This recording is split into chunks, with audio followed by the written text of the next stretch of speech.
कहानी की शुरुआत में हम समुद्र से उठते हुए एक तूफान को देखते हैं, लेकिन आज बारिश पानी की नहीं बल्कि प्लास्टिक और बाकी कचरे की हो रही थी। इस वक्त रोड से गुजर रही एक गाड़ी में हम बारबरा और उसकी बेटी को देखते हैं। ये अजीब सा नजारा देखकर बारबरा ने अपने एक्स हस्बैंड को फोन किया। बर्कली ने फोन उठाते ही उनसे कहा कि तुम लोग जल्दी से वापस आ जाओ, लेकिन आधे रास्ते में वो ट्रैफिक में फंस गए। बारबरा ने अपनी बेटी से कहा कि तुम भागकर बिल्डिंग के अंदर चली जाओ, जो बिल्कुल पास ही थी। बाहर खड़े बर्कली ने देखा कि उसकी बेटी के ऊपर एक एंकर गिरने वाला है। वो तुरंत भागते हुए गया और अपनी बेटी को बचा लिया। थोड़ी देर बाद बारबरा भी आ गई और पूरा परिवार मिल गया। अथॉरिटीज के पास इस अजीब सिचुएशन को रोकने का कोई तरीका नहीं था। सब लोग बस आसमान को प्लास्टिक से भरा हुआ देख रहे थे। समुद्र से बाहर आए कचरे के अंदर टाइटैनिक भी थी, जो 114 साल बाद आखिरकार न्यूयॉर्क पहुंच ही गई। इन सभी अजीब घटनाओं की शुरुआत तब हुई जब कुछ मछुआरे समुद्र में मछली पकड़ने गए थे, पर जैसे ही उन्होंने जाल डाला तो मछलियों के साथ साथ उनके बीच एक समुद्री जीव भी उनकी पकड़ में आ गया। इसके बाद हम बर्कली को देखते हैं, जिसे समुद्र में तेल लीक होने की खबर मिली। उसे ब्रिटिश फौज के साथ मिलकर सफाई का काम करना था। मिशन के लिए जाते हुए वो लंदन से गुजरा ताकि अपनी बेटी करबी को सही सलामत उसकी माँ के पास पहुंचा दे। अपनी बेटी और पिछली बीवी को अलविदा कहने के बाद बर्कली सार्जेंट हेना के साथ एयरपोर्ट गया और फिर मिलिट्री प्लेन में बैठ गया। जल्द ही वो एक खुफिया जगह पर पहुंचा जहां उस समुद्री जीव की डेड बॉडी रखी गई थी। वहां पता चला कि ये जीव समुद्र के किनारे से लगभग 3 मील दूर मिला है। मछुआरों ने जब मॉन्स्टर को जाल से निकलते देखा तो उन्होंने उसे गोली मार दी और उसके शरीर को इंटरनेट पर बेचने की कोशिश की, लेकिन कर्नल ने सही समय पर एक्शन लिया, केस को छुपाया और उस शरीर को खरीद लिया ताकि आर्मी उस पर रिसर्च कर सके। पियर्स कहने लगा कि इस तरह के समुद्री जीवों के बारे में पुराने समय की कहानियों में बताया जाता है। इनकी प्रजाति को होमो एक्वा कहा जाता था। जब साइंटिस्ट ने बॉडी को चेक किया तो उन्हें क्रिएचर के गले के नीचे एक मोती मिला, बिल्कुल वैसा ही जैसा उन्हें पहले मिले हुए स्पेसिमेन में मिला था। समुद्र के नीचे रहने वाले इन जीवों से बात करने के लिए आर्मी ने पहाड़ों में कैंप्स लगाए और एक मशीन से सिग्नल भेजा। अंधेरा होने के बाद जब बाकी लोग सो रहे थे तो मॉर्गन और सैरा को काम दिया गया कि उस होमो एक्वा की बॉडी को गार्ड करें। रात के लगभग 2:30 बजे दोनों को लगा कि कुछ तो गड़बड़ है। अचानक जमीन में पानी भरने लगा और सारा आगे बढ़ते हुए धंसने लगी। मॉर्गन ने उसे बचाने की कोशिश की और हाथ बढ़ाया, लेकिन सारा को किसी चीज ने जोर से नीचे खींच लिया। कुछ ही सेकंड बाद मॉर्गन भी उसी तरह नीचे चला गया। नीचे जाने से पहले उसने मदद के लिए कॉल की, लेकिन बाकी फौजी समय रहते नहीं आए। साथ ही वो बॉडी भी चोरी हो गई थी। तभी अलार्म बज उठा और सारे फौजी उठकर देखने लगे। जनरल जब टेंट में पहुंचा तो उसे मॉर्गन और सारा कहीं नहीं मिले। जब उसने रेडियो पर उनसे बात करनी चाही तो पता चला कि रेडियो तो जमीन के नीचे है। उन मॉन्स्टर के जाने के बाद जमीन फिर से सख्त हो गई थी। जब पियर्स नीचे झुककर चेक कर रहा था तो उसे मॉर्गन का हाथ मिला। उस वक्त बर्कली को समझ आ गया कि उसे बहुत ही खतरनाक मिशन पर भेजा गया है। उसने पूछा कि ये कौन सा जीव है। हेना ने बताया कि उनकी टीम का यही काम है। वो अनजान जीवों से बातचीत करने की कोशिश करते हैं, लेकिन ये होमो एक्वा कोई एलियन नहीं है। वो इंसानों से भी पहले से धरती पर रहते हैं और हजारों सालों से वो समुद्र के नीचे थे, लेकिन अब वो दोबारा से जाग गए हैं और प्लेनेट को वापस लेना चाहते हैं। उस रात आर्मी ने एक होमो एक्वा को बीच की तरफ आते देखा। जनरल ने अपने फौजियों को बंदूकें नीचे करने को कहा क्योंकि वो बात करना चाहता है ट्रांसलेशन डिवाइस की मदद से। पियर्स ने उस क्रिएचर से बात की और उसे एक मीटिंग के लिए बुलाया। वो क्रिएचर बहुत गुस्से में था क्योंकि उसके एक आदमी को मछुआरों ने मार दिया था। इस पर पियर्स ने कहा कि मैंने भी अपने 2 फौजी खोए हैं। इसके बाद दोनों ने एक पीस एग्रीमेंट किया ताकि दोनों गुट एक दूसरे को मारना बंद करें। एग्रीमेंट के बाद भी उस फिशमैन ने कहा कि हमारे लोग छुप छुप कर जीने से थक चुके हैं। उसी पल दुनिया के हर देश में लोग होमो एक्वा को पहली बार सामने आता हुआ देखने लगे। उनका कहना था कि वो इंसानों से पहले से यहाँ पर रहते हैं, ये उनकी भी दुनिया है। दोनों प्रजातियों के बीच में पहली ऑफिशियल मीटिंग लंदन में हुई। इस मीटिंग के लिए वाटरवे नाम का एक ब्रिज बनाया गया जो जमीन और पानी को जोड़ता है। जब सब लोग अपनी जगह पर पहुंच गए तो केट ने इंजीनियर्स को वाटरवे शुरू करने का आर्डर दिया। होमो एक्वा के साथ साथ 3 और बड़े अजीब से जीव आए थे, एक बड़ी सी मछली, एक जलपरी और एक इंसान जैसी दिखने वाली औरत। थोड़े ही समय में सोल्ट ने इंसानों की भाषा सीख ली और एम्बेसडर की बात को समझने लगी। मीटिंग की शुरुआत में सोल्ट ने बताया कि वो खुद क्यों आई है। कुछ समय पहले उसके बच्चे पैदा होने वाले थे, लेकिन इंसानों के जहाज से गिरे तेल ने उस जगह को जहरीला कर दिया। मीटिंग को शांत रखने के लिए जोनेथन ने कहा कि हम अपनी गलती सुधारना चाहते हैं, लेकिन सोल्ट ने उसे इग्नोर कर दिया। उसने कहा कि वो सिर्फ बर्कली से बात करेगी क्योंकि वही एक ऐसा इंसान था जिसने मरे हुए होमो एक्वा के लिए इज्जत दिखाई। ये जानने के लिए कि होमो एक्वा बर्कली को अपना एम्बेसडर क्यों चाहते हैं, केट ने उससे पूछताछ की और उसकी जिंदगी के हर एक किस्से को खंगाला। जोनाथन को दोनों प्रजातियों के बीच का एम्बेसडर बनाने की कोशिश नाकाम हो गई क्योंकि सोल्ट को सिर्फ बर्कली से बात करनी थी। इसीलिए उनकी यूनिट की प्रेसिडेंट ने बर्कली से कहा कि मैं तुम्हें इस मौके के लिए तैयार करूंगी। होटल पहुंचकर जहां बर्कली कुछ दिन रुकने वाला था, उसने देखा कि वहां बहुत कड़ी सिक्योरिटी है। उसके कमरे में उसकी बेटी और पिछली बीवी पहले से थे। बारबरा को जब पता चला कि बर्कली को होमो एक्वा के साथ नेगोशिएशन के लिए चुना गया है तो वो चौंक गई। उधर केट ये सोच रही थी कि अगर लड़ाई छिड़ी तो वो क्या करेंगे। फिर तय किए गए समय पर बर्कली होमो एक्वा के साथ मीटिंग करने गया। शुरुआती बातचीत के बाद सोल्ट ने कमेटी के लोगों से थेम्स नदी का एक गिलास पानी मांगा। एजेंट्स तुरंत उठकर पानी लेने गए। जैसे ही पानी का वो गिलास कमरे में आया, बर्कली ने वो गिलास सोल्ट को देने की कोशिश की, लेकिन सोल्ट ने कहा कि ये पानी तुम्हारे लिए है। ये सुनते ही बर्कली हिल गया। उसे समझ नहीं आया कि क्या करें। पानी पीने की बजाय वो एक स्पीच बोलने लगा जो स्क्रीन पर लिखी हुई थी। लेकिन जब सोल्ट ने कहा कि मुझे ये रटी रटाई स्पीच नहीं चाहिए, तो एम्बेसडर ने स्क्रिप्ट छोड़ दी और कहा कि पानी और मिट्टी का गंदा होना इंसानों की बेवकूफी का नतीजा है। अपने लोगों की गलती मानते हुए बर्कली ने कहा कि इंसानों ने धरती को बर्बाद किया है, लेकिन अब वो नुकसान सुधारना चाहते हैं। ये सुनकर सोल्ट ने कहा कि मुझे तुम पसंद आए। उस रात होटल के कमरे में बर्कली ने अपनी बेटी को आते देखा और समझ गया कि उसे नींद नहीं आ रही। सच ये था कि उसे अपने पिता की चिंता हो रही थी। जब बर्कली ने देखा कि उसकी बेटी ज्यादा ठीक सी नहीं लग रही, तो उसने कहा कि कल मैं तुम्हें वापस घर भिजवा देता हूँ ताकि तुम यूं होटल में फंसी ना रहो। ये सुनकर कर्बी ने कहा कि मैं अपने पापा के पास ही रहना चाहती हूँ। अगली सुबह उनकी तीसरी मीटिंग के दौरान बर्कली ने बताया कि दुनिया के सारे देशों के लीडर्स ने क्लाइमेट साइंटिस्ट और प्राइवेट कंपनियों से बात की है और हम समुद्र की गंदी हालत को सुधारने का प्लान बनाने की कोशिश कर रहे हैं। नंबर्स और डाटा के हिसाब से ये नतीजा निकला है कि साल 2065 तक हम पोल्यूशन को 50% कम कर सकते हैं। लेकिन जब सोल्ट को पता चला कि सिर्फ 50% पोल्यूशन कम करने में 40 साल लगेंगे, तो उसने इस प्रपोजल को बिल्कुल नकार दिया। उसने कहा कि रोज हमारे लोग तुम्हारी लापरवाही की वजह से मर रहे हैं। सोल्ट ने कहा कि हमारे लोग ठीक से देख सुन भी नहीं पा रहे, उन्हें परेशानी हो रही है, तुम लोग बहुत पोल्यूशन कर रहे हो। इस बात पर बर्कली को लगा कि बोल तो ये बिल्कुल सही रही है। उसके पास माफी मांगने के अलावा कोई ऑप्शन नहीं था। फिर उसने कहा कि अगर हम दोनों प्रजातियां मिलकर इस मिशन में काम करें तो हो सकता है जल्दी हो जाए। इस पर सोल्ट ने कहा कि अगर हम मदद करने लगे तो बहुत जल्दी हो जाएगा। अचानक एक तूफान शुरू हुआ और एक ही समय पर कई सारे देशों ने समुद्र में बदलाव देखा। उस दिन जितना भी कचरा इंसानों ने समुद्र में फेंका था, वो वापस जमीन पर आ गया। प्लास्टिक और बहुत सारा गंदा सामान आसमान से गिरने लगा और अब कहानी वहीं पहुंच गई जहां से शुरुआत हुई थी। दुनिया भर के देशों का इतना नुकसान होने के बाद भी बर्कली ने समुद्र के लोगों के साथ बातचीत जारी रखी, क्योंकि इंसान जानते थे कि वो ऐसी लड़ाई तो नहीं जीत सकते। अच्छी बात ये थी कि सोल्ट अभी भी बात करने के लिए तैयार थी,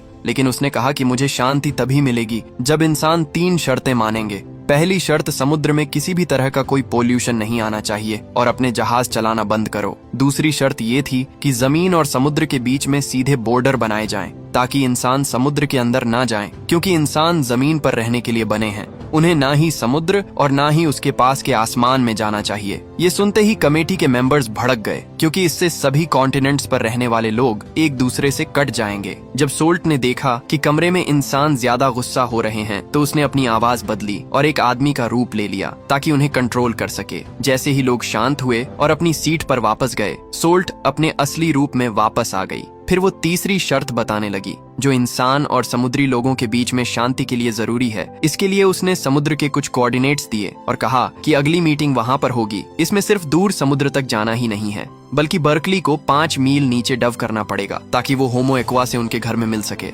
अब अगली चुनौती ये थी कि इतनी गहराई तक जाना भी बहुत मुश्किल है, क्योंकि 5 मील नीचे पानी का प्रेशर बहुत ज्यादा होता है। आज तक ऐसी कोई सबमरीन बनी ही नहीं है जो 5 मील नीचे तक डाइव कर सके। खैर, जनरल पियर्स और उसकी टीम के साथ बर्कली वेसल में चढ़ा। उनके हैच को बोल्ट से पूरी तरह बंद कर दिया गया। लॉन्च के बाद सबमरीन को मीटिंग पॉइंट तक पहुंचने में लगभग 2.5 घंटे लगे। सफर के दौरान 6 पैसेंजर्स आपस में बात करने लगे कि अगर वो जिंदा बच गए तो घर जाकर क्या करेंगे। जब बर्कली ने देखा कि टैड नाम का एक आदमी बहुत ज्यादा डर रहा है, तो उसने उसे शांत करने की कोशिश की। अपने साथियों को हौसला देते हुए बर्कली ने खुद को भी जैसे तैसे समझाया। कुछ ही मिनट बाद उनकी सबमरीन रुक गई पियर्स ने अपनी टीम से बात करने की कोशिश की ताकि बता सके कि हम नीचे तक पहुंच गए हैं, लेकिन कोई रिस्पांस नहीं आया। थोड़ी देर बाद टीम को लगा कि ये सबमरीन बहुत ज्यादा तेज मूव कर रही है, लेकिन किसी को समझ नहीं आया कि हो क्या रहा है, क्योंकि सतह से उनका संपर्क पूरी तरह टूट चुका था। बाहर के प्रेशर को चेक करते हुए मिन को एहसास हुआ कि यहाँ का प्रेशर बिल्कुल जमीन जैसा है, जो होना पूरी तरह से नामुमकिन है, क्योंकि कायदे से तो वो 5 मील नीचे हैं।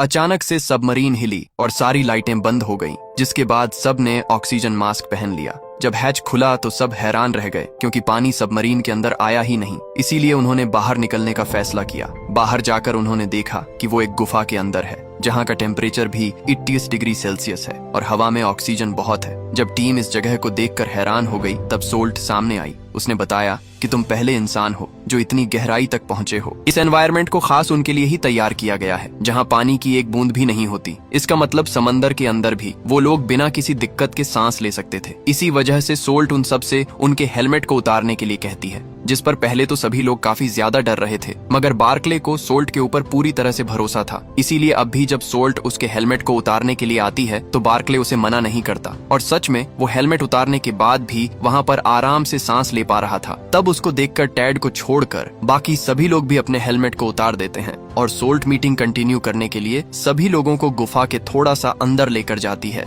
वहाँ पर समंदर में रहने वाली काफी सारी मछलियाँ इंसानों को देखने के लिए आई थी, जो देखकर बर्कली और उसके साथी काफी ज्यादा हैरान होते हैं। और तभी उन्हें गुफा में काफी सारे होमो एक्वा भी दिखाई देते हैं, जो कि बस उन लोगों की मीटिंग को सुनने के लिए दुनिया भर के अलग अलग कोने से आए थे। अब वैसे सोल्ट उन लोगों को वहाँ पर लेकर नहीं रुकी थी, वो अभी भी उन लोगों को धीरे धीरे उनके पीछे आने के लिए कहती रहती है। जिस दौरान ही आगे बढ़ते हुए अचानक से बर्कली को एहसास होता है कि उसके पीछे से उसके बाकी सारे साथी गायब हो चुके हैं। तभी सोल्ट बर्कली को बहुत ही ध्यान से देखने लग जाती है, जिस दौरान बर्कली की फट के 4 से 64 हो गई थी। खैर, वही केट अभी बर्कली और बाकी के 5 लोगों के गायब होने के कारण अपने घर में काफी ज्यादा परेशान थी। जिस दौरान अचानक से उसका बॉयफ्रेंड क्रिस्टोफर पीछे से नोटिस करता है कि कोई खिड़की के बाहर से स्नाइपर की मदद से केट के ऊपर निशाना लगाकर उसे शूट करने वाला है। इसीलिए अभी गोली चलते ही क्रिस्टोफर जैसे तैसे केट को धक्का देकर बचा लेता है, मगर इस दौरान वो गोली क्रिस्टोफर के लग जाने से क्रिस्टोफर की मौत हो जाती है। अभी भी वो स्नाइपर लगातार केट को मारने की कोशिश करे जा रहा था। इसीलिए केट जैसे तैसे खुद को संभालकर अपने एजेंट को कॉल करके उन्हें वहां पर बुलाती है, जो तुरंत ही वहां पर आकर जैसे तैसे केट को बचा लेते हैं और थोड़ी ही देर में उस स्नाइपर को भी शूट करके खत्म कर देते हैं। अब वैसे वो स्नाइपर एक रशियन स्नाइपर था,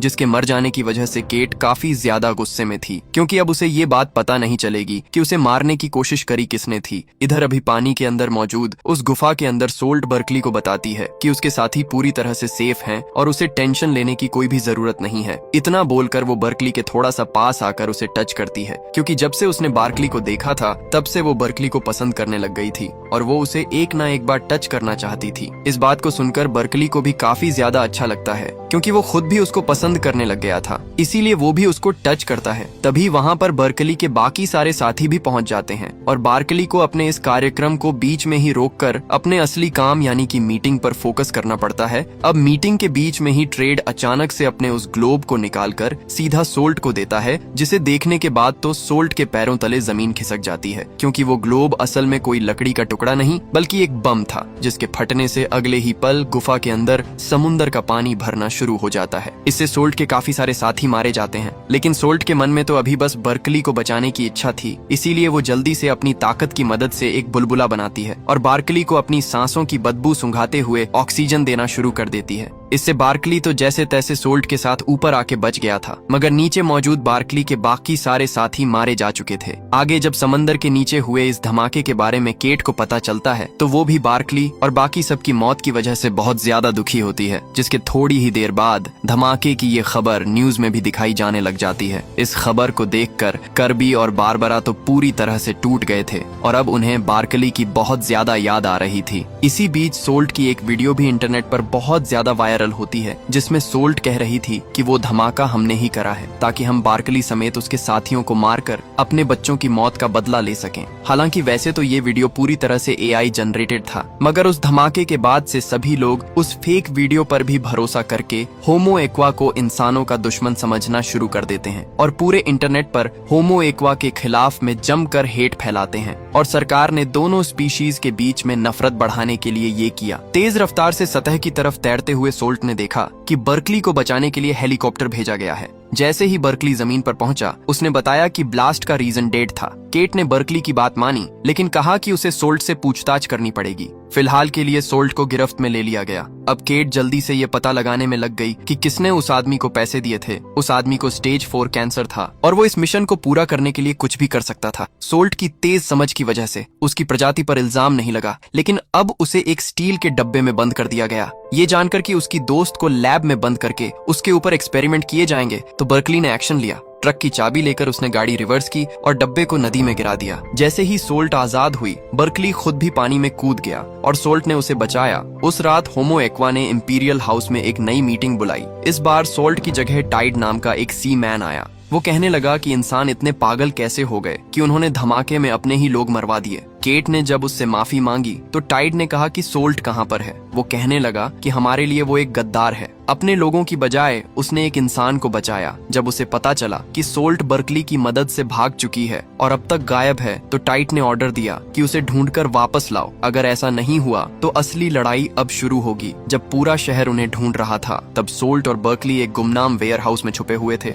सोल्ट अपनी आजादी की खुशी मना रही थी। बर्कली से बात करते हुए उसने पूछा कि तुमने अपनी जान रिस्क में क्यों डाली। तभी अचानक दोनों ने एक दूसरे को चूम लिया। सच ये था कि वो एक दूसरे से प्यार करने लगे थे, लेकिन अभी भी बर्कली को सोल्ट की चिंता हो रही थी। उसने कहा कि तुम्हें वापस समुद्र में चले जाना चाहिए, लेकिन सोल्ट जानती थी कि अगर वो गई तो उसकी ही प्रजाति के लोग उसे गद्दार कहकर मार देंगे। ये सब सुनने के बाद बर्कली इस नतीजे पर आया कि उन्हें शहर छोड़ना होगा। उसने अपनी पार्टनर की मदद ली और एक जवान लड़के का मोबाइल फोन चुरा लिया ताकि वो बारबरा यानी अपनी एक्स वाइफ से बात कर सके, क्योंकि अब शायद वही है जो उनकी मदद कर सकती है। लेकिन बर्कली की मदद करने की बजाय बारबरा ने कोल को गवर्नमेंट एजेंट्स के साथ शेयर कर दिया और उन दोनों को मिलने के लिए एक जगह पर बुलाया ताकि बर्कली को पकड़ा जा सके। जब बर्कली ने देखा कि बारबरा गाड़ी पैक कर रही है, तो वो सोल्ट के साथ ब्रिज की तरफ भागा और वहाँ पर दोनों को घेर लिया गया। उसी वक्त केट की टीम के एक आदमी ने बताया कि वो वीडियो नकली है जिसमें सोल्ट ने इंसानों के खिलाफ लड़ाई छेड़ी थी।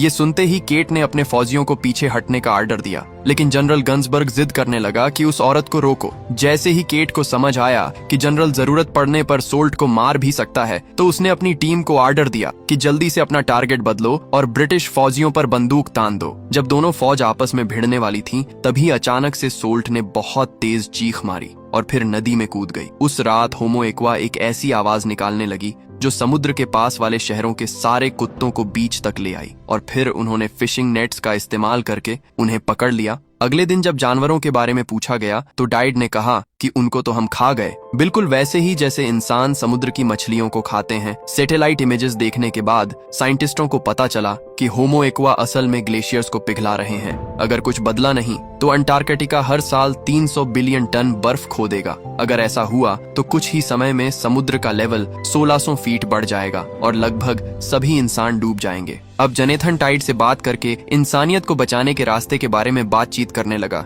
इस पर फिशरमैन ने कहा कि इंसानों के पास सिर्फ 5 साल हैं प्लेनेट को पूरी तरह ठीक करने के लिए। अगर इतने समय में नुकसान ठीक नहीं हुआ तो पूरी इंसानी प्रजाति को खत्म कर दिया जाएगा। तुम लोग मतलब इस प्लेनेट पर जीने के लायक ही नहीं हो। उधर अथॉरिटीज ये फैसला कर रही थी कि बर्कली का क्या किया जाए और उसे एक होटल रूम के अंदर निगरानी में रखा गया। एक दिन अचानक से खाना खाने के बाद बर्कली बेहोश हो गया और उसके रूम में साइंटिस्ट घुस गए। जब वो सो रहा था, उन लोगों ने उसके शरीर में इंजेक्शन दिया और उसके फिंगरप्रिंट ले लिए ताकि बाद में उसे गलत इल्जाम के तहत फंसाया जा सके। साइंटिस्टों के जाते ही बर्कली होश में आया और चुपके से बीच की तरफ गया, इस उम्मीद के साथ कि शायद सोल्ट मिल जाए। सूरज उगने के बाद फिश वुमेन सामने आई और बर्कली भागकर उसके पास गया। ये जानकर वो खुश था कि वो जिंदा है। उसके साथ भागने की बजाय सोल्ट ने उससे कहा कि टाइड के साथ नया एग्रीमेंट मांगो, वरना उसके लोग पूरी इंसानी प्रजाति को बर्बाद कर देंगे। इतना कहकर सोल्ट ने जाने की बात की। जाने से पहले उसने बर्कली को किस किया और समुद्र में वापस चली गई। बर्कली तुरंत गेट और उसकी टीम के पास गया ताकि टाइड को मैसेज भेजा जा सके, लेकिन अफसोस कोई जवाब नहीं मिला। कुछ दिन बाद दुनिया भर के कोस्ट पर लाखों की तादाद में होमो एक्वा की लाशें मिली। टेस्ट करने पर पता चला कि वो लोग एक बीमारी से इन्फेक्ट हो गए थे, जिससे पानी में सांस लेने वाले उनके गिल्स बंद हो गए और वो डूबकर मर गए। हैरानी की बात ये थी कि सिर्फ होमो एक्वा पर असर हुआ था, बाकी सारे समुद्री जीव बिल्कुल ठीक हैं। ये सुनकर केट इस नतीजे पर पहुंची कि शायद ये इंसानों का बनाया हुआ कोई वायरस है और उसे अफसोस हुआ कि वो पहले समझ नहीं पाई। उस दिन केट की टीम को समुद्र की गहराई से मदद का सिग्नल मिला और अब बर्कली को दोबारा से मीटिंग के लिए बुलाया गया। जैसे ही उसे पता चला कि उससे बातचीत करने के लिए सोल्ट आ रही है तो वो खुशी के मारे रो पड़ा और बड़ी मुश्किल से खुद को रोक पाया। उसे गले लगाने से लड़ाई के खत्म होने की अनाउंसमेंट की गई। सोल्ट ने बताया कि हमारी सिर्फ 10% पॉपुलेशन बची है। उसने कहा कि जिन भी लोगों ने ये कायरता भरा हमला किया है उन्हें पानी खुद सजा देगा। दोनों स्पीशीज के बीच में दोबारा रिश्ते बनाने के लिए केट ने अपना दिमाग लगाया और एक खास जगह को चुना। उसने उन्हें बताया कि आप सब यहाँ पर रह सकते हैं। यहाँ पर दुनिया का सबसे गहरा समुद्र है। ना तो वहाँ पर इंसानों की फैलाई हुई गंदगी है और ना ही कोई और चीज। जाने से पहले सोल्ट ने अपने दोस्त का दुख भरा अंत दिखाया। उसने बताया कि हमारे लोग लड़ाई इसलिए खत्म कर रहे हैं क्योंकि जो अब बचे हैं वो इंसानों की बुराई से बहुत डर चुके हैं। हम इंसानों का मुकाबला नहीं कर सकते क्योंकि इंसानों की तरह चालाकी करना हमारी फितरत में नहीं है। फिर होमो एक्वा के जाते ही ग्रेट होल के ग्लास पैनल जो पानी को बाहर रखते हैं उनमें क्रैक्स आने शुरू हो गए। सब लोग घबराकर बाहर निकलने की कोशिश करने लगे। बर्कली शांत रहकर अपने अंत का इंतजार करता रहा लेकिन हैना ने उसे बचा लिया। उस दिन केट को बर्कली के मेडिकल टेस्ट के रिजल्ट मिले और पता चला कि उसका डीएनए बदल चुका है। अब उसके जीन्स होमो एक्वा जैसे हो चुके हैं। ये जानकर केट ने फैसला किया कि उसे समुद्र ले जाया जाए ताकि वो सोल्ट को दोबारा मिल सके। सोल्ट को किस करने के बाद बर्कली के अचानक से गिल्स निकल आए जिससे वो पानी के अंदर भी सांस ले सकता था। अब उसके पास अपनी किस्मत चुनने का मौका है और उसने फैसला किया कि वो सोल्ट के साथ समुद्र में ही रहेगा। और इसी सीन के साथ ये कहानी यहीं पर खत्म हो जाती है। दोस्तों, आपको वीडियो कैसी लगी? लाइक और कमेंट करके जरूर बताना। मिलते हैं अगली शानदार वीडियो में। तब तक के लिए सब्सक्राइब बटन दबा दो।